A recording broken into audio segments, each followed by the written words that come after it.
Album Colour My Life is coming up. Cat Burns' new single, Ghosting, it's the record of the week. And James Patterson chooses tracks of his years for us.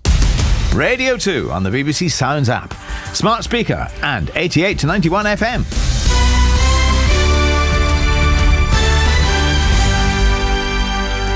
BBC News at 10 o'clock. This is Claire Ronacres.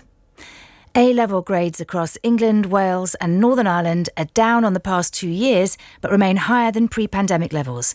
The overall pass rate fell by 1.1 percentage points from last year to 98.4% this year. Around 36.4% of entries have achieved the top grades of A star and A. Our education correspondent Elaine Dunkley reports.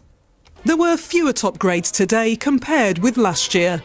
36.4% of entries in England, Wales and Northern Ireland got either an A or A star. That's about 10 percentage points fewer than in 2021, but still higher than before the pandemic. The exam regulator Ofqual says this year's marking has been adjusted so that grades reflect a midway point between when exams were last sat in 2019 and during the pandemic, when teacher-assessed grades were used. Girls got slightly more top grades than boys. It was the first year for T-level results in England, a new technical-based qualification with a focus on work placements. The Universities and College Admissions Service UCAS says 2/3 of students got their first university choice.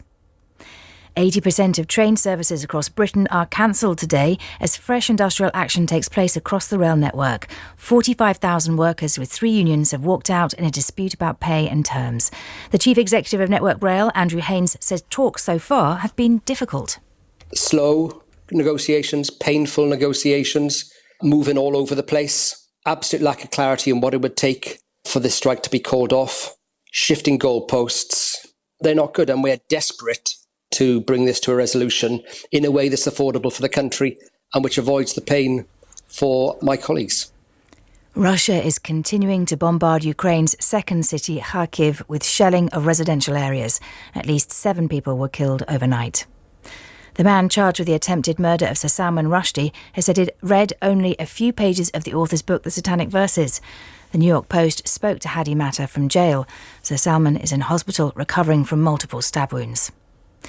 And farmers and scientists are calling on consumers to prepare themselves for wonky veg this winter. The hot weather and lack of rainfall in parts of England could affect the look of some of the produce, but the National Farmers Union says they'll still taste the same. Roger Hobson is a farmer and chairman of the British Carrot Growers Association. He says carrots have been badly affected by the heat.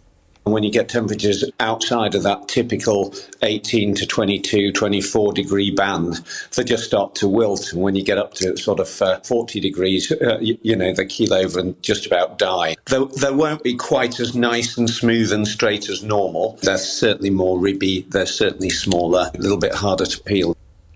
BBC News, it's 3 minutes past 10.